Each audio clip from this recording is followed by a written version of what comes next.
One day a cardboard box was delivered to cell 7 of the prison. A little girl hopped out of it. She was the daughter of Jack, an intellectually disabled inmate. He wrapped his arms around her right away, crying and laughing all at once. The guard standing nearby told him the captain had arranged the visit. It turned out the seemingly cold-hearted head guard actually had a kind heart deep down. Later, the grateful Jack went to give the captain a thank you gift. The captain stopped him short and asked why he had killed that little girl. Mentally impaired Jack could not form a single coherent answer, which made the captain wonder how he had ever signed a confession. The captain resolved to reopen the investigation into the case. He pulled all the old case files and found Jack's written confession statement. But how could a man with intellectual disabilities write a formal confession on his own? Back in the prison, Jack's cellmates also dug into the case from inside the walls. They pieced together every clue they could find, reconstructed the crime scene step by step, and slowly uncovered the whole truth. The young victim had been walking outside in 18 degrees below zero weather that day. She slipped on ice and fell backward onto the ground. The backpack strapped to her head slammed the back of her skull against the pavement. Her death had been a complete accident. Then why had Jack unbuckled her belt and leaned in to kiss the little girl? It was a first aid method Jack had learned long ago.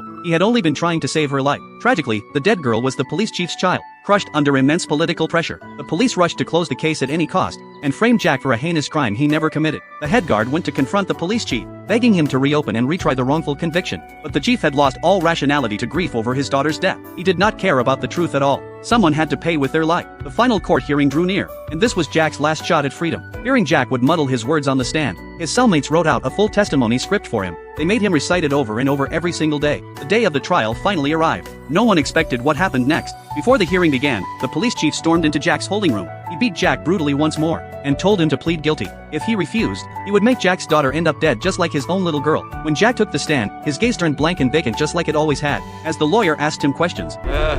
벽돌로 내려친 사실이 있죠? 있어요.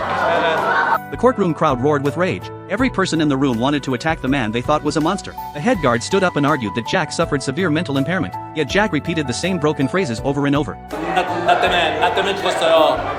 미안합니다. The outcome was inevitable. His original guilty verdict was upheld. Back in prison, none of the inmates could bear to let Jack face execution. All the prisoners banded together and plotted a massive prison break. On a soft, beautiful evening, they escorted Jack and his little daughter to a hot air balloon. They sent the pair off carrying the warmth of every inmate's kindness. The head guard smiled. The armed sentries standing on the tall watchtowers smiled too, waving the father and daughter goodbye. Tragically, the balloon's rope got tangled in the iron wire fence. Their escape attempt failed completely. The day scheduled for Jack's execution was also the little girl's birthday. The head guard brought the child to cell 7, so she could see her father one last time. Everyone forced cheerful faces, yet each one secretly wiped away silent tears. After their quiet birthday celebration, Jack and his daughter walked hand in hand out of cell 7.